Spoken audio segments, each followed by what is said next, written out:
جەژن و خۆشی دەربڕین. جەژن لە مانازە و هەرەکەیدا بریتیە لە شادی و خۆشی دەربڕین، واتە وەلانانی ئەو بابەتە نەرێنیانەی کە بەر لە جەژن هاتوونەتە هزر و بیرمانەوە. لە پێناوی ئەوەی بتوانین لە ڕۆژانی جەژندا خۆشحاڵ و شادومان دەربکەوین، لە بواری ئاینداریدا جەژن ئەگەر خۆشی تێدا دەرنەبڕیت یاخود بە زۆرێک لە زۆرەکان شاد دەرنەکەویت، خۆ ئەگەر تاوانباریش نەبیت لانی کەم ئەوەیە کە کارێکەکەیت کە لە شەرعا وەرگیرا و خۆشەویست نییە. بسم الله الرحمن الرحیم. سپاس بۆ خوا، درود و سڵاوات بۆ گیانی پاکی پێغەمبەر. پێشەکی بە خراتنتان دەکەم و پیرۆزبایی جەژن ئاراستەی ئێوەی بەڕێز و هەڵسوڕێنەرانی کەناڵی پەیام، هەموو برایانی موسڵمانان لە کوردستان، خەڵکی کوردستان بە هەموو نەتەوە و ئاینەکانیانەوە و پیرۆزبایی لە موسڵمانانی جیهانەکەم بە بۆنەی هاتنەوەی جەژنی قوربانی پیرۆز. دیارە جەژن بۆنەیەکی کۆمەڵایەتیە. ئێمەش کە جەژنمان هەیە، دوو جەژنمان هەیە کە پێغەمبەرمان صلی الله عليه وسلم فەرموویەتی هەموو قەومێک جەژنی هەیە، ئەمەش جەژنی ئێمەیە. جەژنیش کە بۆ دەربڕینی خۆشیە، ئێمە دوو جەژنەکەمان لە دوای دوو عیبادەتی گەورەیە. جەژنی ڕەمەزان لە دوای ڕۆژووی مانگی ڕەمەزانە کە ڕوکنێکە لە ئەرکانی ئیسلام، جەژنی قوربانیش لە دوای حەجە کە ڕوکنێکە لە ئەرکانی ئیسلام. بۆیە جێی خۆیەتی بپارڕێنەوە خوای میهرەبان حەجی حاجیەکان قبوڵ کات و لێیان خۆش بێ، دوعاکانیان بۆ خۆیان و بۆ ئێمەش قبوڵ بێت بۆ سەرجەم جیهانی ئیسلامی، تاکو ئەو ناڕەحەتی و زەحمەتەی کە ئەمڕۆ لە جیهانی ئیسلامیایە بە بۆنەی دوورکەوتنەوەی موسڵمانان لە ئاینەکەیان، بە بۆنەی لە کارخستنی شەریعەتی ئیسلام لە حکومکردنی ژیان، ئەو هەموو قەیران و گرفتانە کە دروست بوون، خی گەورە هیدایەتمان بابینەوە سەر ڕێگەکە و شەریعەتی ئیسلام بەو شێوەیەی کە خوا پیادەی کەین تاکو عەدالەت و بەختەوەری بۆ مرۆڤ بێنێت و ئەو کاتە مرۆڤ لە سایەی شەریعەتی ئیسلامە بەحەسێتەوە. جێ خۆیەتی داوای قبوڵی حەجی حاجیان بکەین جارێکی تر، چونکە ئەوان لە باتی ئێمە لە حەجن، ئەوان وەفدی ئێمن. موسڵمانان کە کاتێ ڕوکنێک لە ئەرکانی دین جێبەجێەکەن، هەمویان جێبەجێەکەن. بۆ یەکە نوێژەکەین، هەمومان نوێژەکەین کە شایەتومان هێناوە، هەمومان شایەتومان هێناوە کە ڕۆژوو ئەگرین، هەموو ڕۆژوو ئەگرین کە زەکاتە دەین. ئەو کەسەی کە زەکات ئەدا، پرۆسەی زەکات، پرۆسەی موسڵمانان هەمویانە. جا کەسێک کە پارەی کەم بێ یا پارەی نەبێ، ئەوە لە زەکات بەخشراوە، ئەگەر بی بواە ئەیدا کەوەکو دابێتی وایە. فەریزەی حەجیش هەروایە کە کەسانێک توانیویانە بچن، ئەوانە جێگەیان ئەبێتەوە. کەسی تر زۆر هەیە حەزەکە بڕوە، بەڵام جێگەی نابێتەوە، فرسەتی نییە، چونکە ماشکر بۆ خوا موسڵمانان زۆرن و ئەوانەی کە تاالبی حەجن زۆرن، بێ ژمارەیەک بڕوە کە ژمارەکە ئەڕوا ئەمانە وەفدی وڵاتەکانیانن، وەفدیش لە باتی خەڵکە. لەبەرەوە من وا ئەڕوانمە حەج کە حاجیان لە باتی ئێمەشە حەجەکەن، ئەگەر حەجیان قبوڵ بوو بۆ ئێمەش قبوڵ ئەبێ، ئێمە لەگەڵیانین. لەبەرەوە کەسێکە لەگەڵ قەومێکا بوو ئەجری وەکو ئەجری ئەوان هەیە. ئەنجا ئەم جەژنانەی ئێمە کە جەژنن لە دوای عیبادەتێکی گەورەوە، و پێغەمبەرمان صلی الله عليه وسلم فەرمووی لە هەموو قەومێک جەژنێکی هەیە، ئەمەش جەژنی ئێمەیە. جەژنیش بۆ دەربڕینی خۆشیە. جەژن بۆنەیەکی کۆمەڵایەتیە، تاکو کۆمەڵگە هەمووی پێکەوە وەکو بڵێ پێی دڵخۆش بن. ئەنجا لێرەدا کە لە دوای دوو عیبادەتی گەورە دێت، لە ناو جەژنیشا خۆی بۆ خۆی دوو عیبادەتی گەورە هەیە. لە یەکەمیانە نوێژی جەژن و سەرفیتردان هەیە، لە دووەمیانە قوربانیکردن هەیە لە جەژنی قوربانە. جا ئەمە نیشانەی چییە؟ نیشانەی یەکخستنی کۆمەڵگەیە. کۆمەڵگە بەچی دڵخۆشە بێ؟ بەوەی لە ناویەکە پێکەوە بژین، هاوکاری یەک بن، خەمخۆری یەک بن، دڵخۆشکەری یەک بن. جا لەم کاتانە کە بەبەخشین و دەستگوشادی لە هەردوو جەژنەکە و بە پاڕانەوە و یەکخستنی نزاکان و پێکەوە نوێشکردن، ئەمانە هەمووی یەکخستنە و کۆمەڵگەکانیش بە تەفرەقە قەیران ڕوویان تێەکا بە تەفرەقە ناخۆشی و وەکو بڵێ بشێوی ڕوویان تێەکا بە یەککەوتن و یەکگرتنیش خۆشی و شادی ڕوویان تێەکا لەبەرەوە جەژن هۆکاری دروستبوونی خۆشی و شادیە بەڵکو ڕێگەی جێبەجێکردنی پەیامی ئیسلامە کە بە یەکبوون بۆ یەکتری بوون هەوڵدان بۆ ئەوەی بۆ دڵخۆشکردنی یەک ئەم پەیامە جێبەجێ ئەبێ و مسلمانانی لە جەژنەکە شتانێک ئەکەن ڕەمز و هێما و نیشانەی ئەو بۆ یەکبوونەیە کە کولی کەسێک حەزەکە ببەخشێ بە بەرامبەرەکەی هەر لە زەردەخەنەوە هەر لە دوعای خێرەوە هەر لە پیرۆزباییەوە هەر لە سەردانەوە هەر لە دانی بڵێن زەکاتی فیترەوە یا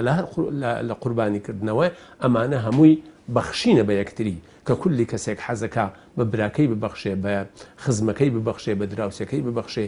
ئەمانە ڕوحێکی شادی و یەکبوون دروستەکەن کە لێرە ڕنگ ئەداتەوە لە جەژنا ڕنگ ئەداتەوە و لە ڕۆژەکانی تریشا دیارە ئەبێ بەو شێوەیە بڕوات. طبعا ئێمە لە ساڵێکدا دوو جەژنمان هەیە و دوو خۆشیمان هەیە کە دین و بەرنامی خۆی گەورە بۆ ئێمەی داناوە کە بریتە لە جەژنی قوربان و ڕەمەزان. ئەم دوو جەژنە کاتێککە پێغەمبەری خوا صلی الله علیه و سلم ئەمان پێڕائەگەیەنێت بە واتایە کە ئێمە ئەم دوو یان بڵێ ئەم چەند ڕۆژە کە جەژنی قوربان 4 ڕۆژە و جەژنی ڕەمەزان 1 ڕۆژە ئێمە بە گەورە و بەڕێزەوە سیری بکەین و چەند ڕۆژێکی خۆشەویستە و چەند ڕۆژێکی بەڕێزە لە ئێمەی مسلمان کەوا بێت ئێمە دەکرێت بڵین لەم چەند ڕۆژەدا تعبیر لە خۆشی و ئاسوودەیەکانی خۆمان دەردەبڕین. بۆیە پێغەمبەری خوا صلی الله علیه و سلم ئەفەرمێت جەژنەکان واتە جەژنی قوربان و ڕەمەزان بریتیە لەوەی کە ئینسانی مسلمان دەبێت خۆشی دەرببڕێت و بریتیە لەوەی کە ڕازانەوەی جلوبەر کاتێک ئەو کەسە هێبێ شەرنی ئەبێت تازە بێت بەڵام ئەو جلوبەرگەی کە تازەترە لەوەی تر سنە دوایە ئەوە لەبەر بکرێت و لەگەڵ ئەوەشە خواردنی خۆش کاتێک کەسێکەوە بە پی دەسەڵاتی خۆی هەبێتەوە بێت ئەوەی کە ئێمە بە ڕێز سەیری بکەین و بە جەژنی خۆمان سێری بکەین و بە شێوەیەکی جوان سێری بکەین ئەم چەند ڕۆژەیە بۆیە پێویستە ئێمەی مسلمانیش لەم چەند ڕۆژەدا تعبیر لە خۆشی و ئاسوودەی خۆمان بەرامبەر بەو چەند ڕۆژە دەرببڕین. بۆیە پێغەمبەری خوا صلی الله علیه و سلم کاتێک کە جەژن ئەهاو جلێکی یان بڵین پۆشاکێکی تایبەتی هەبوو و لە جەژندا کاتێک کە یەکەم ڕۆژ دەستی پێ کرد پیرۆزبەیان لە یەکتری ئەکرد قبوڵبوونیان لە یەکتری ئەکرد. بۆیە لە فقی شەرعدا یان لە فقی ئیسلامیدا بابێک دانراوە کە بریتیە لە عید واتە لە جەژنەکان بەڵکو ئەو حەدیسانی تیا کۆبەتەوە کە ئێمە لە جەژنەکاندا چی بکەین و لەگەڵ ئەوەشا زانیان قسەیان هەیە لەسەر ئەوەی کە ئێمە لەو چەند ڕۆژەدا بەچی شێوەیەک تعبیر لە خۆشی خۆمان بدەین. بۆ لەبەر ئەوە کاتێککە پێغەمبەری خوا صلی الله علیه و سلم دەچێتە مەدینە دیارە جەژنی تریتیا بووە جەژنی تریتیا بووە کە خەڵکی جوولەکەوە خەڵکانێکی تر لەو ڕۆژانەدا تعبیر لە خۆشی خۆیان دەربڕیوە و بە ڕۆژانێکی خۆشی و ئاسوودەی سریان کردووە. بەڵام پێغەمبەری خوا صلی الله علیه و سلم کاتێککە چووە بە مەدینە فەرمی خوای گەورە هەموو جەژنەکانی تری لابرد بەڵکو خوای گەورە ئەم دوو جەژنەی بۆ ئێمە هێنا کە جەژنی قوربان و ڕەمەزانە کەوا بێت ئێمە پێویستە لەسەر ئێمەی مسلمان ئەم جەژنانە بە شێوەیەکی چاک سەیری بکەین و خۆشی دەربڕینمان تێدا بێت کەوا بێت لە غێری ئەمانە لەوەکو بۆ نمونە مەسیحەکان سەری ساڵیان هەیە یان هەموو دیانەتەکانی تر ڕۆژانێکیان هەیە ئێمە وەکو مسلمان دەبێت جیابین کە بەڕاستی ئەمە پیرۆزە و ئەمە گەورەیە لای ئێمە نەک ڕۆژانێکی تر کە بەلای ئێمەوە جەژن نەبێت و مقەدەس نەبێت. ئیسلامی پیرۆز دوو جەژنی بۆ داناوین جەژنی ڕەمەزان جەژنی قوربان. جەژنی ڕەمەزان کۆتایی هێنانە بە مانگی ڕەمەزانی پیرۆز و داخڵبوونە بە مانگی نوێی شەوال. جەژنی قوربانیش لە دەهەمین ڕۆژی زیلحیجە یاخود نۆمینەی حاجیان. ئەم دوو جەژنە لە ئیسلاما زۆر پیرۆزن و بۆ لە ناو کوردواریش ئێمەشدا وەکو خوو ئاخلاقێکی ڕەسەنی باو باپیرانمان زۆر ئیحتیمامیان بەمەداوە و سەردانی یەکتریان کردووە و گردن ئازادیان کردووە لەگەڵ یەکدا دڵەکانیان لەسەر نەسی قورئان کە خوا فەرمی والکاظمین الغیظ والعافی عن الناس دڵەکانیان لە ئاستیەک پاک کردوتەوە گردنی یەکتریان ئازا کردو دوعای خێریان بۆ یەکتری کردو سەردانی ماڵەکانیان کرد دڵنەواییان کردو ئەوانەی کە بە تایبەتی بێنەوان بێ سەرپەرشتیارن بێ باوکن بێ نازن خێرەومەندانی وڵاتی ئێمە خوا ئەمسالیان زیاکۆ بەرەکەت خاتە عمر و ڕزقیانەوە هەموو کاتێ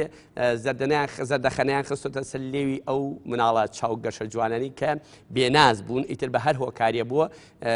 باوکیان لە کیس داوە بەڵام ئەم خێرەومەندانە خوا نمونە و ئەمسالیان زیاکە ئینشاءڵڵا و بەرەکەت خاتە عمر و ڕزقیانەوە نانیێشتۆ بێ باوکیان پێوە دیار بێ یا بێ مامی و بێ خاڵیان پێوە دارێت دەوری مام دەوری خاڵ دەوری برا گەوریان بینیوە خوای گەورە ئەمسالیان زیاکە جا ئومێد دەکەم ئینشاءڵڵا ئێمە ئەو جەژنە بە زەردەخەنە بە خۆشی بە کامەرانی ئینسان وەکو کورداری خواوەتێ نان و پیاز خوا بەڵام دڵی خۆش بێ بە قەناعەتی من ئەمانەی کە ئەمڕۆ خەڵک زۆر داوای دەکا هەمووی وەکو کەمالیا دووە ئایا هەندێکی زیادەیە و پارە و ماڵ و سەرۆتان نیعمەتی چاکن بەڵام بە قەناعەتی من ئاسوودەی تەواو نادا بە ئینسان چکم ئێستا لە ڕووی ژیانەوە هەندێک خەڵک ژیانی زۆر زۆر باشە بەڵام کەرسی لە ناخە بەداخەوە ئاسوودە نییە هۆکارەکەشی ئەوەیە من قەناعەتی من وایە کە لەگەڵ خوادا پاک نییە لەگەڵ خوادا ڕاست ناکە و سەرچاوەی ئاسوودەیی پەیمان بەستنە لەگەڵ خوادا وکو خوا خۆی فەرمیێتی ئەلا بذکری الله تطمئن القلوب بە یادی خوا ئینشاءڵڵا دڵەکانمان ئارامە بێت دڵەکانمان خۆشە بێت دڵەکانمان ئاسوودەیی تێدەکەوێت دڵەکانمان قەناعەتی بۆ دروستە بێت چکم ئێمە هەوڵ دەدەین بۆ ڕۆژێکی تر کە قیامەتەوە ئەم دنیای وەکو میوانێک ژیانی تادا سەر ئینشاءڵڵا جا ئومێدم هەیە و داوا دەکەم لە بینەرانی خۆشەویست کە ئینشاءڵڵا هاوکار و دەستباری یەکدەن ئەو ڕۆحە کۆمەڵایەتیە زیینوو بکەنەوە چکم بەڕاستی خەریکە بەرەو کزی و بەرەو نەمان دەچێت هەتا وای لێ هاتووە لە بەعزێ گەڕک و شوێندا بۆ بە عیبە ئەو سەردانوشتاناڵێن ئەمە دواکەوتوی و ئەمە شتێکی بەسەر چوە تا من بە نمونە دێنمەوە لە قەرەدا کاتی خۆی پێش پرۆسەی بەناو ئەنفالەکە برادێ فیرار بوو لەوێ چوین بۆ لای لە خەومان هەڵسان دەوری سەعات 9 بوو وتی فەرمونون وڵاتین بۆ جەژنە پیرۆزەوتی ئەم ئەقلێتە کۆنە لا ئێوە هەرماوە یعنی ئەمە ئەخلاقێکی خراپە ڕۆژتێکی خراپە ئەگەر ئینسان موسڵمانیش نەبێت دەبێت ئینسان بێت چکم ئەوروپا ئەم ئەخلاقی کە ئەمانی ئێمە تازای لاسایی ئەوانەکەن و لێ بێزار بوون لێ بێ تاقەت بوون هەوڵەدەن بچن بۆ ڕای ئەخلاقی ڕەسەنی ئیسلامەتی بە شاهیدی خۆیان ئەعترافیان کردووە کە لە کوردستانی ئێمەدا یا موسڵمانانە بینیەوە توان ئێمە معجیبین بەم ئەخلاقە جوانە بەم بەرنامە شیرینە کە ئەم عەتف و خۆشەویستی و سۆز و میهرەبانی لە بینتانە دروستەکەن جەژن واتای خۆشی و شادی و کەیف خۆشی مسلمانە بەڕاستی بۆیە پێغەمبەری ئیسلام عەلەیهی سەڵات وسەلام و باقی ئەسحاب لە ڕۆژی جەژنە تەواو دڵشاد دڵخۆش کامەران ینی دڵخۆشی و کامەرانەکانی ئەسحابی پێغەمبەری خوا و پێغەمبەری خوا عەلەیهی سەڵات وسەلام بە ئەندازەیەک بوو وای لێکردە بوون خۆیان پێ نەئەگیرە بە ڕوخساریانەوە خۆشی دیار و بە دەستیانەوە خۆشی دیار و بە دەنگیانەوە خۆشی دیار و تەنانەت خۆشی پێغەمبەر و ئەسحاب و یارەکانی لە ڕۆژی جەژنە بە ئەندازەیەک بوو لە هەموو کوچە کۆڵانەکان لە خۆشی شادی ئەو ڕۆژە دەنگیان لێبەرزە بوو تەکبیرەیان نەکرد لە ماڵە لە مزگەوتە لە ڕێگای مزگەوتە لە کوچە و کۆڵان و بازاڕەکانە یعنی هەمویان بە کۆی دەنگ لەم ڕۆژە پیرۆزەدا کەوا پێڵێن عید یاخود جەژن کە ئەوی جەژنی قوربان و جەژنی ڕەمەزانە بە ئەندازەیەک خۆشی و شادی و کەیف خۆشی بزەی ئەدا بە پێغەمبەری خوا بە ئەسحاب عەلەیهی سەڵات وسەلام و خوا لە ئەسحاب ڕازی بێ بە ئەندازەیەک وەکو عەرزم کرد یعنی تەنانەت دەنگیشیان خۆیان پێ نەئەگیرا دەنگیان بەرزە کردەوە ئەڵڵاهو ئەکبەر ڕیانە کرد باوەشیان بەیەکە ئاکرد بزە و خۆشیان دەدەڕووی چونکە ئەمە شەعیرەیەکە خوای میهرەبان سوبحانەهو وتەعالا نەیبەخشیەوە بە هیچ هۆزێک بە هیچ تیرێک بە هیچ سائیفەیەک بە هیچ گەلێک بە هیچ ئینسانێک ئیلا ئەو ئینسان و هۆز و گەل و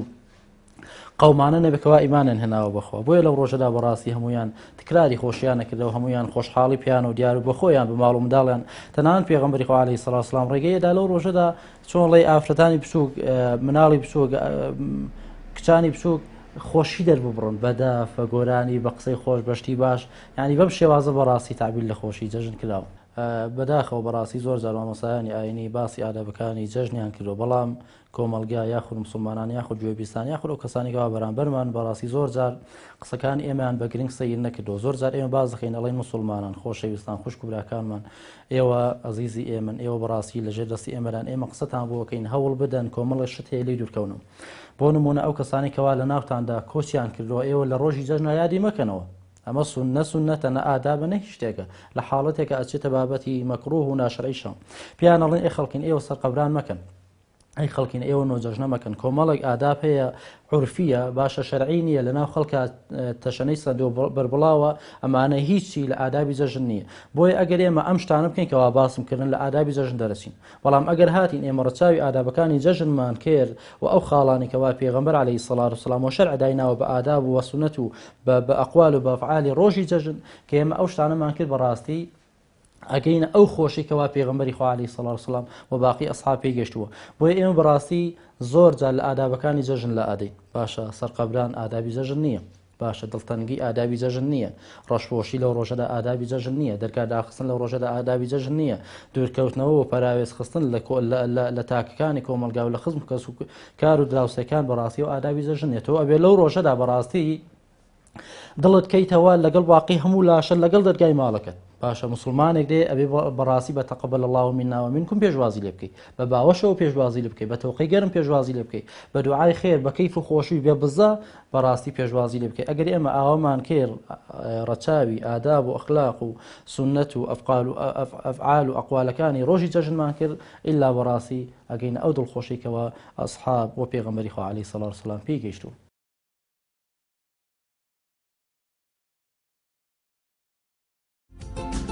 ڕاستە جەژن و بۆنە و خۆشیەکان ئادەبی خۆیان هەیە چونکە ئەوانیش لە سنووری عیبادات دەرناچن بەڵام ئادەب بۆ تعبیرکردنی خۆشیەکان و شێوازی پێناسەکردنیانە نەک لە ناوبردنی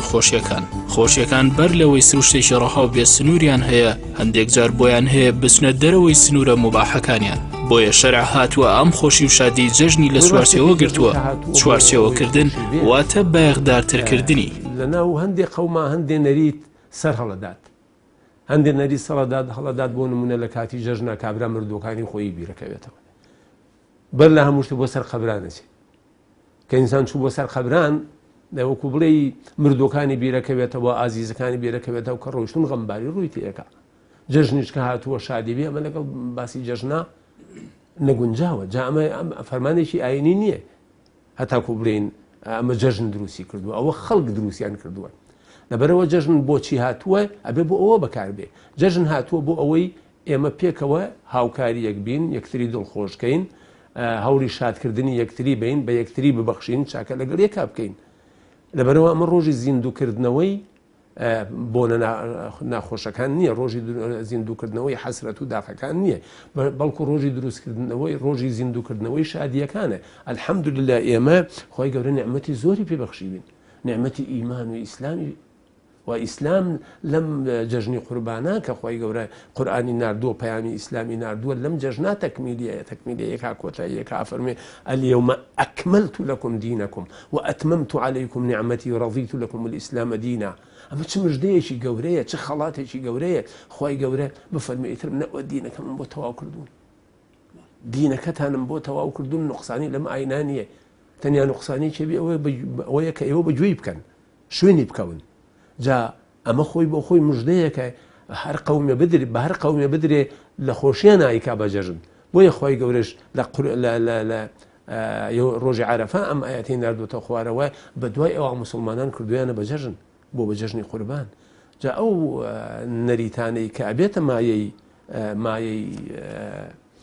زیندووکردنەوەی خەفەت و ناخۆشی و یان شتی سەلبی ئەو شتانە پێویستە نەکرێن پێویستە لە ببرێن نمونەیەکی زۆر زیندوو جوانی مامۆستایەکی زۆر بەڕێزم لایە حەزەکەم ئێستا بیری بخەمەوە بیری ئەوەشی بخەمەوە بیری بینەرانی بەڕێزیشی بخەمەوە بەڕەحمەت بێ مامۆستا مەلا عومەری ڕێشاوی کە هیچێکە لە مامۆستایانی ئەم سەحوەیە کە مامۆستایەکی زۆر تێگەیشت و لێزان و زۆر فیقهزانێکی کارا و لێهاتوو بوو لە کاتێ ئێمە گەنج بووین قوتابی بووین ئەو لەو کاتا برایەکی ئازیزی برایەکی ماڵ و خێزانداری وفاتی کرد یەک ڕۆژ پێشی جەژن بوو یەک ڕۆژی یەکەم کە دانیشتن هەر لەسەر قەبران بە خەڵکی ڕاگەیان وتی پێیان خەڵکینە فەرمووی خەڵکینە ئێمە ئەمڕۆ بۆ تەعزیە دائەنیشین بەڵام سبەینێ جەژنە کەس بۆ تەعزیە نەیە بۆ ماڵی ئێمە چونکە جەژن جەژنە جەژن تەعزیە پێچرێتەوە جەژن کە ڕۆژی خۆشیە خۆی گەورە فەرموویەتی ئەوە خۆشی دەربڕن ئەنجا نیعمەت زۆرە خۆشی پێوە دەرببرین نیعمەت زۆرە کە ئێمە الحەمدولله خۆی گەورە هەڵی بژاردوین بە خەیرە ئومەتین ئوخریجەت للناس هەڵی بژاردون بەوەی هەڵگری پەیامەکەی بین، هەڵی بژاردون بەوەی جێبەجێکەری ئیسلام بین، دڵخۆش بین بەوەی کە ئێمە خەڵک ئەگەر بۆ دنیا ئەژی ئەمە بۆ دنیا و قیامەت ئەژین. خەڵک ئەگەر نازانێ بەچی دڵی خۆشکە ئێمە بە ڕەحمەتی خوا دڵمان خۆشە، بەوە دڵمان خۆشەکە ئەتوانین هاوکاری یەکتر بین، نەتوانین دڵی یەکتری خۆشکەین، نەتوانین چاکە لەگەڵ یەکا بکەین. نیعمەتەکانی خوای گەورە زۆرن، وئین تەعودوا نعمەت الله لا تحصوها. بەڵێن نیعمەتەکان زۆرن لە ژمارە نایەن، ئەگەر بێت و سەر ژمێریان بکەین بۆمان ناژمێرێن، جا ئەکرێ ئێمە نیعمەتەکانمان لەبیر چوو بێ. هەر ئەومان لەبیر بێ کە برایەکمان مەسەلەن مردووە، براکەمان مردووە لە بەهەشتە، براکەمان مردوو بۆ لای خوا چووەتەوە. مردن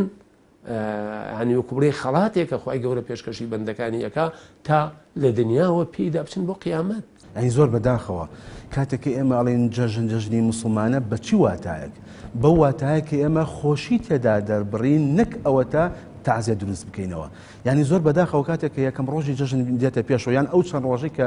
جەژنە کە ئێمە مسلمان دەبێت سەردانی یەکتری بکەین، سیری ڕەحم بەجێ بێنین و لەگەڵ ئەوەشە گردن ئازایی لەگەڵ یەکتریا بکەین. بەڵام سەیرەکەین کاتێک کە دەچین بۆ ماڵەکان لە تەقەی لە دەرگاڵین فڵان کەس لە ماڵە وڵات چۆ بۆ سەرقەبران. یعنی ئەو زۆر بەداخەوە ئەوەندە خەڵ لە ماڵەوە نییە بەقەدر ئەوەی کەوا لە سەرقەبرانە. یعنی ئەمە دیاردەیەکی زۆر ناشرین و زۆر ناشەرعیە. یعنی ئەمە چه حەقێک دراوە، چ واتایەک هەیە، چ نەسێک هەیە، چ کەسێک گوتوێتی لە جەژندا تۆ بچی بۆ سەرقەبران. یعنی ئایا ئەم کەسی کەوا مردووە لە جەژندا ئیسفادی بێتووە؟ نەخێر، وەڵڵا ئەمە شتێکی ناشەرعیە، ئەمە شتێکی زۆر ناجائیزە. بۆیە پێویستە ئێمە مسلمان و پێغەمبەرەکەمان پێمان ڕادەگەێنێ کە ئێمە لە جەژندا خۆشی دەرببڕین، نەگەوە تا بچینەوە جەژنە دروست بکەینەوە. کابرا کەسێکی مردووە، ئیتر هەر جۆرە کەسێک بێت، کەسێکی خۆمان مردووە، لە باتێوی بچین سەردانی بکەین و جەژنە پیرۆزەی لێ بکەین، سەرەکەین بنەوە جەژنێک نوێ جەژنیانی جەژنێکی یان بڵین تازیەکی تر دروستە بێتەوە، دیسانەوە کوی کەوا دەست پێ بکاتەوە. ئیتر ئەم کەسە دیسانەوە سەرخۆشی لێ ئەکرێت، نقل دابەش ناکرێت، خەم و پەژارە دروست ئەکرێت، بەڕاستی ئەمە ناشەرعیە. بۆیە من لێرەوە داواکەم لە خەڵکی مسلمانی وڵاتەکەمان کوردستانمان و بە تایبەتی ئێمە لە ڕۆژانی جەژندا و لە ڕۆژانی جمعەشدا پێش جەژن ئەمە بە خەڵکی ڕائگەێنین، بە مسلمانان ڕائگەێنین کە بەڕاستی ئەم کارە کارێکی ناشەرعیە، پێویستە ئێمە مسلمان خۆمانی لێ بە دوور بگرین. ئەو کەسەی کە ئاڵێ لەو خەڵکا وتراوتمانە فڵانە کەس خەڵکینە ئێوە سەردانی قەبران مەکەن، ئەمە کارێکی ناشەرعیە، وتیان وەڵا ئەمە مردوەکەی خۆتان خۆش ناوێ. یعنی ئەمە قسەیە کە ئایا تۆ فەرمودەی خوای گەورە بەلاوە گەورەیە، فەرمودەی پێغەمبەری خوا سەڵسەڵ بەلاوە گەورەیە، یان قسەی خەڵک؟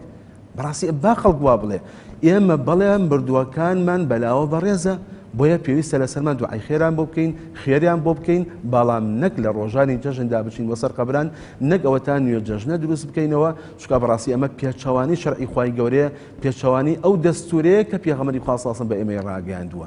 بۆیە لێرەوە بە خەڵکی ڕادەگەێنم ئێمە با لەو ڕۆژانەدا سەردانی یەکتری بکەین، با جەژنە پیرۆزە لە یەکتری بکەین، با تەوقە لەگەڵ یەکتریا بکەین، با گردن ئازایی لەگەڵ یەکتریا بکەین، نەک ئەوە تا بچین بۆ سەر قەبران، چونکە ئەمە دیاردەیەکی ناشەرعیە، دیاردەیەکی نادروستە و دیاردەیەکە بە معنای کەلمە دوورە لە بەرنامە و ڕێسای خوای گەورە. بە قەنەعەتی من ئەویش دەردێکی نەفامیترە کە دەوێتی ئیستیغلالی ئەو خەڵکە بکە، ئەمەش بە تایبەتی ئەم ئەفکارە ئەلمانیانە، ئەم ئەحزابە سیاسیانە، ئەمەیان داناومە چلانێ و ئەمە ساڵانێ، ئەمانە هیچی لە ئیسلامدا دروست نین، هیچیان جائیز نین و بەداخەوەڵم زۆر جێگەی داخە ئێمە مردوو پەرستی زین و کوژین. ئێمە هەتا زینوی قسە لەگەڵ یەک ناکەین، مەرحەبا یەک من زەلام دەناسم تەلاقی خواردەوە ئەگەر کەسێکی بمرێ نەچێتە تعزیەکەیەوە، دوایی کە مردووە ڕایکرۆ بە پەلە بۆ پینۆ پەڕۆ بگەڕێ بۆی تەلاقەکەی چاکەتەوە بچێ بۆ تعزیەکە بۆی خەڵک لۆمەینەکە، یاخو خەڵک هەیە نەخۆشی هەبوو 3 ساڵ 4 ساڵ دایکی کەسوکاری لە جێگەکە کەوتووە سەردانی نەکردو، یا لەم فلیپینانەی بۆ گرتووە خزمەتی بکە، خۆی بێزی نهاتۆ خۆی تێگەێنێ کە ئەمرێ قاتی شاڵە کاتە بەری و دایکی مردو کڵاشێکی دۆمیە هەڵکێشێتە پێی لە مزگەوتەکانە دەوەستن، ئەمە گوایە پرسە ڕاگەێنێ. ئەمە بە قەناعەتی من ئەمانە شتێکی خراپن. اونجا دوای ئەو خوشکانی بەڕێز، بیسەرانی خۆشەوی، بینەرانی خۆشەویست، عاشقانی پامی ئیسلام لەم دەستگا ڕاگەینەوە ئەیدین بە گوێیاندا کە ئەگەر مسلمانن، ئەگەر ئەهلی ئیمانن، ئەگەر خۆیان خۆش دەوێت، ئەگەر بڕۆیان بە فەرمودەکانی پێغەمبەر صلی الله فەرمێ لعن رسول الله صلی الله علیه وسلم الزائرات، لعنەتی خوا لەو ژنانی کە دەچن بۆ سەر قەبران. ئیتر ئەمە حەدیثەکە صحیحی شەو گویج گومانیشیتیانی و علەمای حەدیثیش بە بە حەدیثێکی پەسەندیان داناوە لەبەرەوە ڕجا دەکەم لە خوشکان دەرگای ماڵەکانیان دانەخەنە چی زۆر لە کۆڵانەکان ئێمە بە ناشکوری خوا نەبێ بەس جەژنانمانماوە یەکتری ببینین یا تەعزیە یا مناسبەیەک ئەنجا هەندێک کەس بەناوی ئەوەی کە تەعزیە بیدعەتە ناچێتەوە هەندێک کەسی بەناوی کە بڵێن شای و مناسبات حرامە ناچین ئێمەمانان بەمێنێتەوە جەژنەکانیش بچین بۆ سەر قەبران و دەرگای ماڵەکان داخین بەڕاستی ئەمە کارێکی نادروستە ناشەرعیە ناشارستانیە ناموسڵمانیە لەبەرەوە داوا لە خوشکانی بەڕێزەکەم کە بەڕاستی بۆیە ڕۆکەمە دەمی ئەوان چکم بە بەڕاستی ئەوان هۆکارن بۆی کە مێردەکانیان دەبن بۆ سەر قەبران یا هەیە لەو ڕۆژایی کا بە فەرتەنە دەڵێ ئەگەر جەژنەکە کا بە شەڕ و ئاژاڵ ئەگەر نەی بۆ سەر قەبران من وا دەکەم و ماڵەکە جێڵم و مناڵەکان جێڵم و وەکو مەسیرە وەکو ئیستیعراز کۆمەڵی خەڵک پاسکۆکەنەوە و خەڵکۆکەنەوە و ئەمڕۆ چلەمانە و ئەمڕۆ نۆ جەژنەمانە و ئەمانە هەمووی مخالفەی شەرعن ئێمە نازانم بەڕاستی من زۆر جار لە مینبەرەکانی جومعە و لە دەستگا ڕاگەیاندنەکانەوە خوای گەورە لەگەڵ ئێوە موفەقیان کە بە خەڵکمان وتمان ئێوە خۆتان ساکەنەوە ئەگەر موسڵمانن ئوسولی ئیسلامەتی بەکاربێن ئەگەر موسڵمانیش نین ئەوەی ترەوە کەیفی خۆتانەوە خۆتان سەرپشکن بەڕاستی حەز دەکەم ئەو خەڵکە خۆی ساکاتەوە ئەگەر موسڵمانێکی زاب کە بە ئیسلامەوە ئەمەی کە تۆیکی لە ئیسلامە جێی نابێتەوە ناپەسەندە ناشەرعیە ئەگەر بۆ ئیسلام و بۆ ڕزامەتی ئەیوانە تۆ معقولە بچی بۆ لا مردوویە من زەلام دەناسم یانی بڕوا بکەن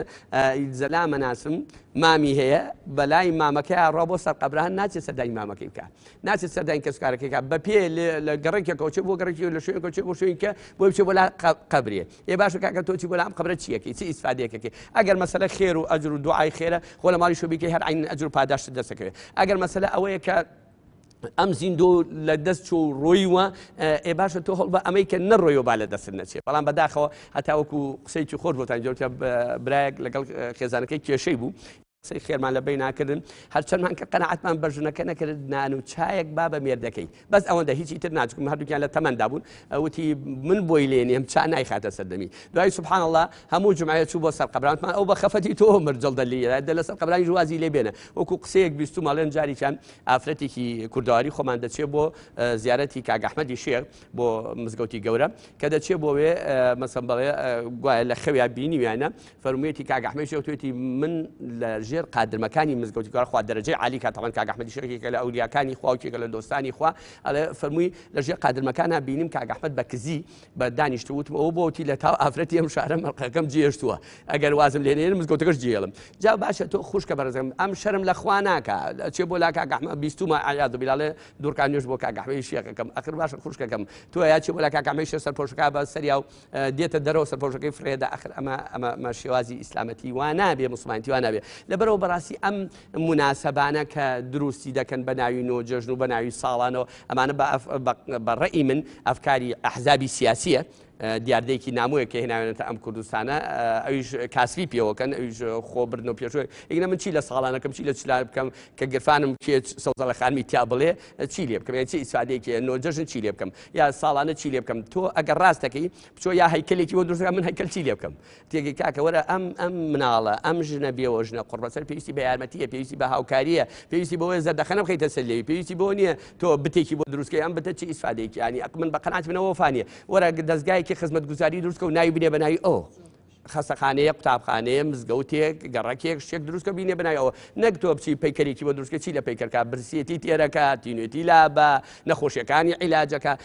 برادێک لە خزمەتی بوون چون بۆ قەراغ هەر لە سیارەکە هەتاکو قەرەداغ بڕواکە دەمی لێک نە هەر جنێوی دەدا و قسەیان وتمەرە کاکە ئەو تۆ هیلاک نەبووی گوناح ناگەم هەموو جێتی من شەکرەمە وتم دی شەکرە خۆمە گولاج نییە تۆی خۆی برام جنێوانە عیلاج نییە بەڕاستی ئەمانش حەل نین ئەمە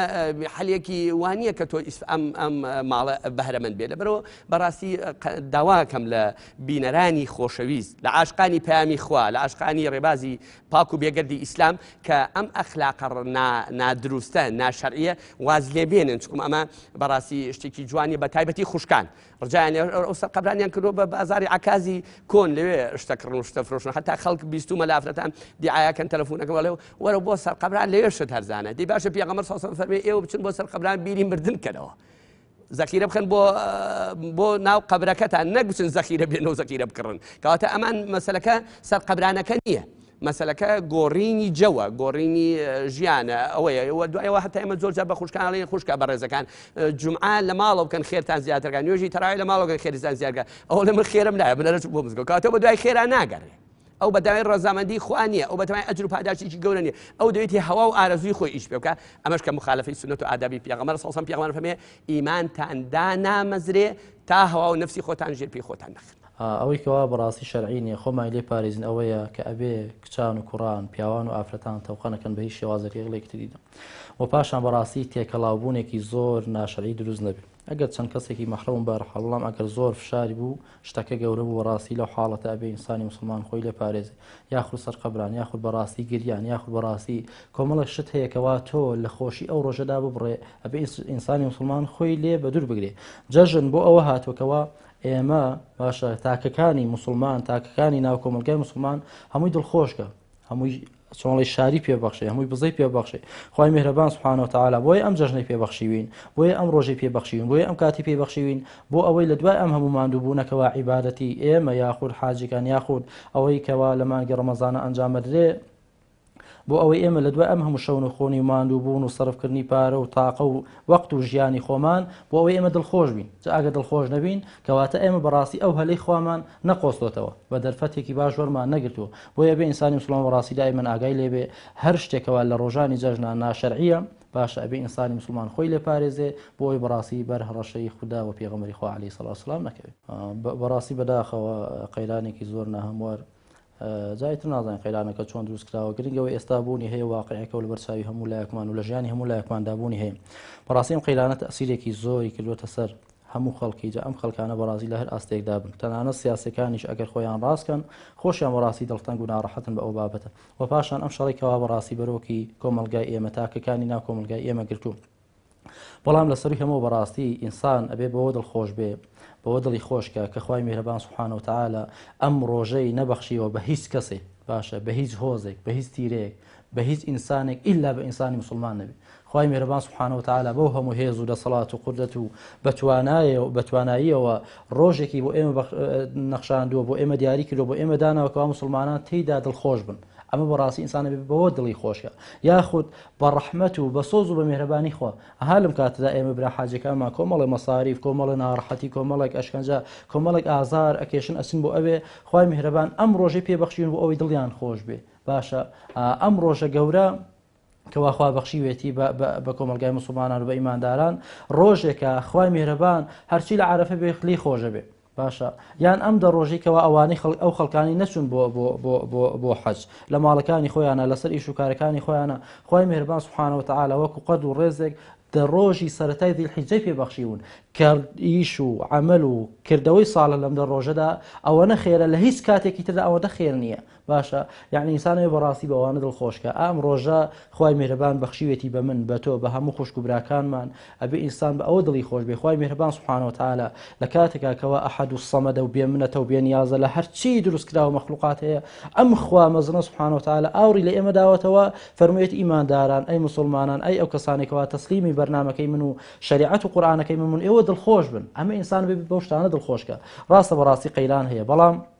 وەکم حەرزم کردن قەیرانەکە ئەوەندە گەورە نییە لە ڕەحمەتی خوا گەورەتر بێ. ڕاستە شەڕ هەیە، بەڵام ئەم شەڕە بەڕاستی ئەوەندە گەورە نییە لە ئاشتی و لە مەغفیرەتی خوا گەورەتر بێ. بۆی ئینسان بەڕاستی بێ بە ئەم شتانە دڵخۆشکە، بیر لە ئەم شتانە بکاتەوە، ئەم شتانە بەڕاستی لەم چەند ڕۆژەدا وەلا بنێ دڵخۆشی خۆی بخاتە گەڕ و پێشوازی لە مسلمانان و لە ئەهلی کوچە و کۆڵان و داوسەکانی بکە.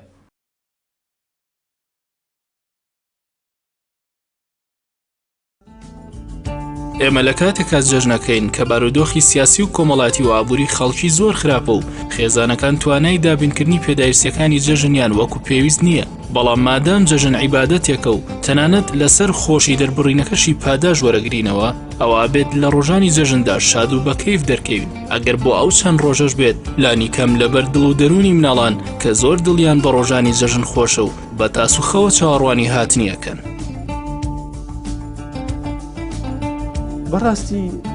ئێمە بەر لەوەی بچینە سەر قەیران شتێک هەیە ناوی دنیا ناسیە. دنیا خۆی بۆ خۆی شوێنی ئیبتیلا و ئیمتیحانە، شوێنی ئەوەیە کە ئینسان ماندووە بێ، ناڕەحەتە بێ، هەیە ئەکوژرێ، هەیە ئەمرێ. ئەمە تەبیعەتی دنیاە. دنیا شوێنی ئەوە نییە کە خەڵک بحاوێتەوە. ئەکرێ بەعزێشتی خۆشی تیا بێ، بەڵام ناخۆشیشی تایە. بەڵام سەرکەوتوو کێیە؟ سەرکەوتوو ئەو کەسەیە کە خۆی ئامادە ئەکا بۆ قیامەت. عمەری کوڕی عەبدولعەزیز فەرمووی بە مناڵەکانی ليس العيد باللباس الجديد وإنما العيد لمن خاف يوم الوعيد. بەڵێ ئەمە بۆ ئەوەیە کە ئێمە ڕۆژی قیامەتمان لەبیر بێ. ئەها جەژن هات قیامەتیش دێت. ئەوەی کە لە جەژنا دڵی ناخۆش بێ ئەگەر بگاتە قیامەت دڵی ناخۆش بێ چییە؟ لەبەرەوە ئەم شتانە لە مەجموعە ئەومان بیر بخەنەوە کە ئێمە بەندەی خوین و بە بەندایەتی خوا دڵمان خۆش بێ. ئەوە بەشێکی. بەشی دووهەم جەژن بێجگەلەوە کە خەڵکێکەکان دڵیان ناخۆشە فرسەتێکی چاکە بۆ ئەوەی ئێمە بچین بە دەمیانەوە. مسلمانان کە لە درێژایی ژیانیانە ئیمانداران شعاریان ئەمە بۆ ئێمە ئەمانەوێ خزمەتی خەڵک بکەین، ئێمەمانەوێت چاکە لەگەڵ خەڵکا بکەین، دەیەوە فرسەتێکی چاکە. ئەوەمان پێ خۆش نییە کە دۆستێکمان کوڕەکەی شەهید بووە، بەڵام کاتێک کە بوویەتی ئێمێژەچین هاوبەشی غەمەکە یەکەین، ئێمێ ژیاربەتی ئەدەین. کەسێک کە با خەڵی خاڵیە ئەبێ ئاگامان لێبێ بە خەڵی خاڵیە هەر جەژن بۆیە ئەو بەخشینانەی تیادا نراوە کەسە کەم دەسەکان بێناز نەبن، کەواتە جەژن ڕاهێنانە لەسەر هەڵگرتنی نازی کەسەکان. ئێمە بەوە دڵخۆشە بین بتوانین لە خەمی ئەوان کەم بکەینەوە. کاتێک کە ئێمە نتوانین لە خەمی ئەوان کەم بکەینەوە کەواتە ئێمە بۆچی باشین؟ کە باش نەبین کەواتە بەچی دڵخۆش بین؟ لەبەرەوەی بەوە دڵخۆشین کە ئەلحەمدوللا ئەتوانین چاکە بکەین. دەی محتاجی ئەوان بوارێکی چاکە بۆ چاکەکردنی ئێمە. لەبەرەوە ئیمامی غەزالی لە ئیحیا قسەیەکی زۆر خۆشی هەیە. ئەڵێ کاتێک کە فەقیرێکت پێ ئەگات درهەمێکی ئەدەیتێ زۆر دڵخۆش بە کە خوای گەورە فەقیرێکی ناردووە، ئەگەر ئەو فەقیرە نەبوایە تۆ بەچی ئەم خەیرت دەسەکەوت. بەڵێ ئێمە حەزەکەین وڵاتمان لە گەشەکردنا بێ و جەژن بۆ ئەوەیە بمان خاتە سەر ڕێگەی گەشەکردن، سەر ڕێگەی چاکەکاری، تێبگەین کە ئەم محتاجانەی کە هەن چۆن مشکلەکانیان چارەسەرکەین، خەم خواردنمان بۆیان کە تۆ هەستێکردی خەمتە خوا دڵت خۆشە بێ. اینجا ئەگەر لە ئاستێکی باڵا ئەبێ وڵاتەکەمان چۆن دڵخۆشکەین، وڵاتەکەمان چۆن ببوژێنینەوە، وڵاتەکەمان چۆن لە قەیران ڕزگارکەین. ئەمانە مەسئولیەتێکی گەورن کە دین بەسەر ئێمە یا فەرزەکە. ئێمە وەها وەکو تاشی بیر نەکەینەوە کە تەنیا ئەمانەوێ خۆمان دڵخۆش بین وەکو ئەوەی کە لە وڵاتانێکە کە تەبەن پێشکەوتون لە ڕووی مادیەوە، بەڵام لە کاتێکە کە هەر کەسێک لە گیرفانی خۆی خەرجی خۆیەکە ژن و مێرد هەرێکەیان گیرفانی خۆی جیایە شتەکە ئەکرێ بە جیا بەوەکو بڵێ بە دزی هاوسەرەکەوەیەوە ئەی خوات بۆ ئەوەی پێی نەزانێ، بۆ ئەوەی چینەیە، بۆی فەرمووی لێ نەکا، چونکە کەسی بۆ خۆیەژی. ئێمە کە مادەم بۆی ئەبێ بۆ یەکتری بژین، بۆ یەکتری ژیان، یعنی بۆ خواژیان. خۆی گەورە کە ئەفەرمێ پارە لە ڕێگەی خوا سەرفکەن، خۆی گەورە پێویستی بە پارەی کەس نییە، لە ڕێگەی خەڵکا سەرفیکەن، ینی ڕێگەی خوا. جا ڕێگەی چاکەکاری لەگەڵ ئەمانە کە لێ قەوماون ڕێگەیەکی باشە بۆ ئەوەی ئێمە بتوانین دڵی ئەوان خۆشکەین کە ئێمە دڵی ئەوانمان خۆش کرد، خۆی گەورەش دڵی ئێمەش خۆشەکە و ئەمان خاتە سەر ڕێگەی هیدایەت بۆ ئەوەی بتوانین کاریگەریەکمانە بێ لەسەر گۆڕینی وەزعی ئەم کۆمەڵگەیە لەم حاڵەیەوە بۆ حاڵێکی باشتر، لەم شێوازە ژیانە بۆ شێوازێکی پێشکەوتوتر، لەم بەڕێوە بردنە سەقەتە ئینشاءالله بۆ بەڕێوە بردنێکی باشتر. ئەگەر ئەوانەی کە بەرپرسن لە بەڕێوەبردننی ئەم وڵاتە دڵیان بخەنە کار، هۆشیان بخەنە کار، گوێ بگرن، مراجعەیەکی ئەم پەیامە بکەنەوە، مراجعەیەکی ئەم ڕابردوو بکەنەوە بەچی ویان لێ هات. خەڵک گەیشتە ئێرە لە ڕۆژی جەژنیشی لێبێ بە تاڵی، ئەبێ هەست بەو تاڵیە بکەن، چونکە ئەوان بەرپرسی خەڵکن و خی گەورە لەسەر حاڵی ئەم خەڵکە دانە دانە لێیان ئەپرسێتەوە کە خەڵک لە تاڵیا بێ، ئەبێ ئەوان خەو نەچێتە چاویان، ئەبێ ئەوان نەخەون. خواناسانێک کە کاتێ مەسئولیەتیان بووە بەو شێوە ژیاون، دائیمەن لە بیری مەسئولیەتەکەی خۆیان نابوون، بە تایبەتی ئەگەر مەسئولیەتی عامە بوو بێ. بێگومان جەژن هۆکارێکە لەو مەبەستە، واتی ئەمە لە جەژندا هاوکاری یەکتری بکەین، سەردانی یەکتری بکەین لەوەی کە خوای گەورە ئەم دینی کە ئێمە بۆ ئێمەی ناردووە بریتە لەوەی کە بریتە لە کۆمەڵایەتی. بۆ نمونە نوێژەکان پێنج فەرزە کاتێککە دەفەرمێت تۆ وەرە بۆ مزگەوت خێری 26 خێری هەیە جەماعەتی کاتێککە تۆ لە ماڵەوە دەیکەی ئەمە هەمی کۆمەڵایەتی دروستەکات بە هەمان شێوە جەژنی ژوایە کاتێککە ئێمە دین بۆ مزگەوت لانی کۆمەڵایەتی دروست ئەەکەینەوە بۆی کەوا ئێمە بزانین کەسێک پێویستی بە هاوکاریە پێویستی بە دەستگرتنە پێویستی بەوەی کەوا لی قەوماوە ئێمە هاوکاری یەکتری بکەین سەردانی یەکتری بکەین و بە تابەتی لەم قەیرانەدا بەڕاستی ئیستا زۆر بەداخەوە قەیرانێکی زۆر ناهەموار هەیە لە وڵاتەکەماندا بەهۆی شەڕەوە بەهۆی ئەوەی کە کەموچەی دەستی پێکردەوە خەڵکی دەستی کورتە ینی با ئێمە جەژن بکەینە هۆکارێک لەوەی کەوا بۆ نمونەیەکی سێمە لە قوربان داین ئێمە با جەژنی قوربان بکەینە جەژنی خێر ینی شەر نییە کە برای بەڕێزم خوشکی بەڕێزم کە ئێمە لە وڵاتێکا کە مسلمانین کاتێک کە ئەمە ئەمانەیە قوربانی بکەین شەر نیێت و حیوانێکی گەورە سەر بڕی با مەڕێک سەر ببڕی بەڵام ئێمە با هاوکاری یەکتری بکەین بە بەشێک گۆش بێت با دەستگرتنی یەکتریمان هەبێت چونکە بەڕاستی دینی خوای گەورە دەفەرمێ وتعاونوا على البر والتقوى ولا تعاونوا على الإثم والعدوان خوای گەورە بە ئێمە مسلمان دەفەرمێت ئێوە هاوکاری یەکتری بکەین لەسەر کاری خواناسی و چاکە خوازیدا کەوا بێت چاکە خوازی و خواناسی بریتە لەوەی کە ئێمە دەستگرۆی یەکتری بکەین کەسێکەوە فەقیرە کەسێکەوە دەستکورتە بە پێی دەسەڵاتمان بە پێی توانامن بەڵام بزانین ئەو کەسە مستحقەیانە بزانین کەسێک کە باوکی نییە لەم کاتەدا کە کەسێک نییە دەست بێنە بەسەر مناڵەکەیدا کە بەڕاستی باوکایەتی لە دەست داوە ئێمە بە جیاگیری ئەوە بکەین لە کەسێکی نزیکی ئەو کەسەوە یان لە دراوسەکەیەوە هاوکاری بکەین بچین بۆ لای دڵخۆشی بکەین نەک ئەوە تا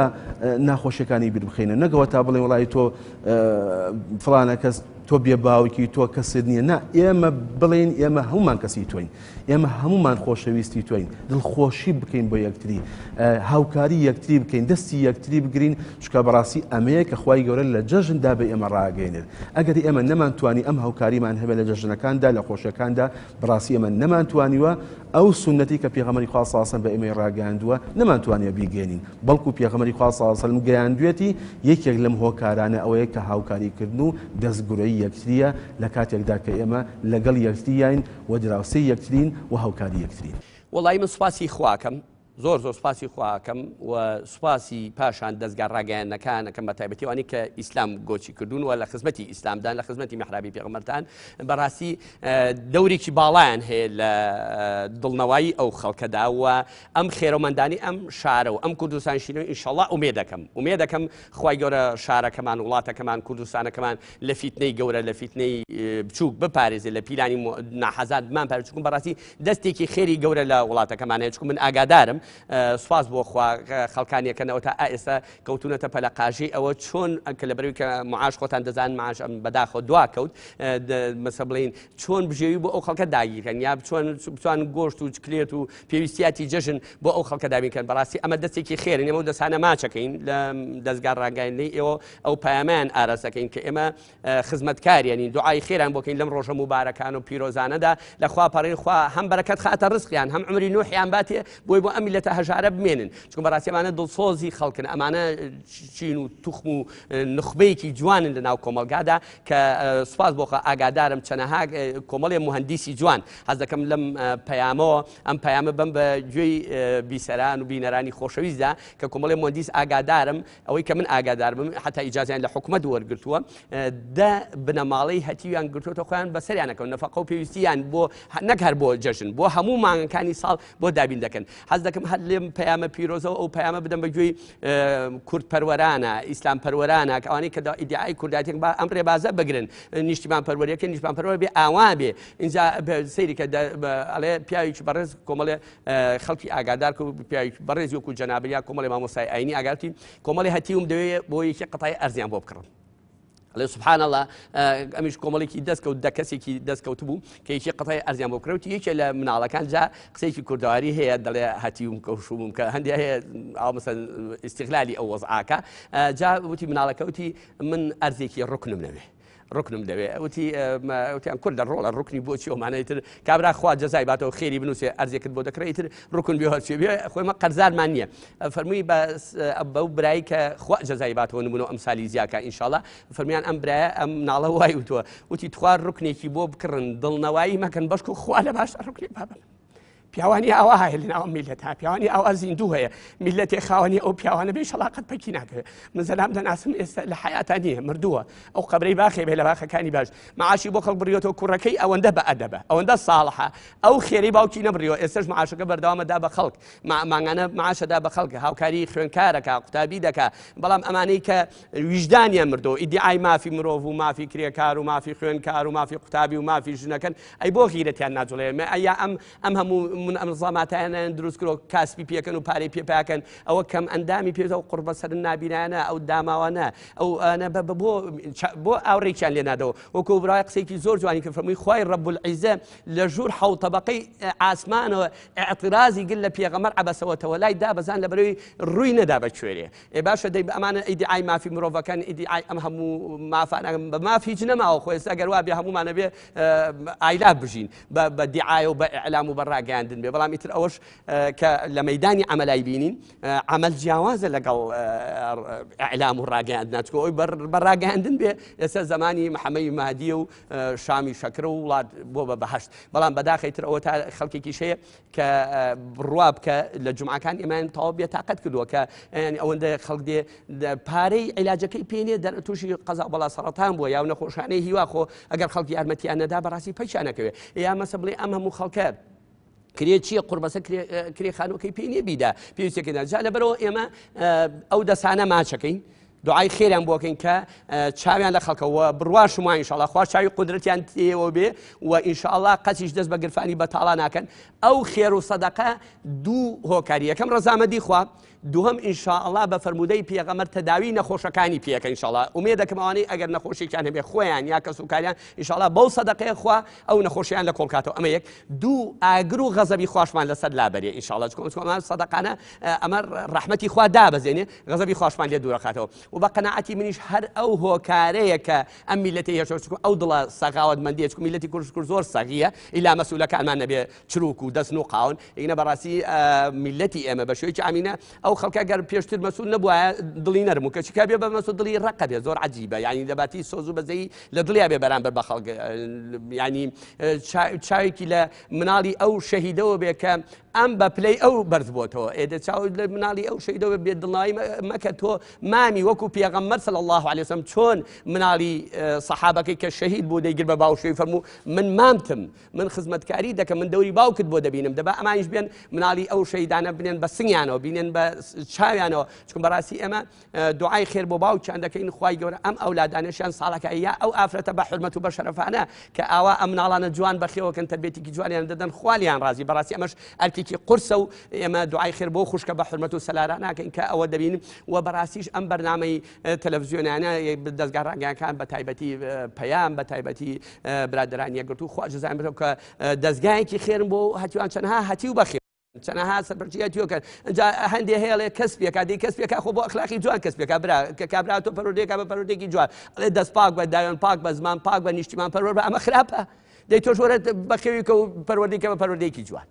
بەڵام تۆ پەروەردەیەکی ئەڵێ کاکە وەرە درۆزن بە وەرە ساختەچی بە وەرە فێڵکە وەرە خیانەتکە ئەمە باشەیە ئەوە لەبەرەوە ئێمە مەستەکە تەنها ئەوەیە دەمانوێت کۆمەلگایەکی پاک کۆمەلگایەکی بەختەوەر کۆمەڵایکی ئاسوودە پەروەردەکەی ئیگەن ئیتر من حەقم نییە بەسە من کابرایکی جوولەکەش یارمەتیم با بە بێ شەرت قبوڵمە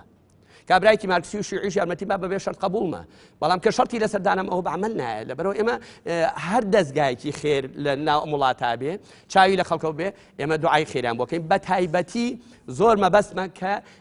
خەڵک ئاگادار چکم خەڵک لەوانەیە ئاگای لەمانە نەبێ من ئاگامان لێ کە خەڵک چۆن لەگەڵ مناعاتی خەڵکایە لەگەڵ مەساتی خەڵکایە لەگەڵ ناخۆشی خەڵکە چۆن هاوکاری خەڵکەکە خەڵک هەیە خانووی هەیە داوێتی بەکرێ و کرێ لە صاحب خانووکە ناسەرێ ئەمە جێگەی تەقدیرە جێگەی ڕێزە خەڵک هەیە ئۆتۆمبیلی هەیە بە ئۆتۆمبیلەکەی خەڵکێک گوێزێتەوە لە شوێن کریلێ ناسەری ئەمە جێگەی تەقدیرە خەڵکەیە بینایی داوە بە ڕادیۆگەڕەکانی کە خزمەتی قورئان و سنەتی پێغەمبەرکە کریلێ ناسەنی ئاخر ئەمانە بەڕاستی جێگەی تەقدیر و حەز دەکەم دەستگا ڕاگەیەکان بەڕێستان بە تایبەتی خوا جەزاتان باتەوە زۆر ماندوو دەبن ئەمانە بدەن بەگوێی خەڵکە با خەڵک بیبینێ و بیبیسێ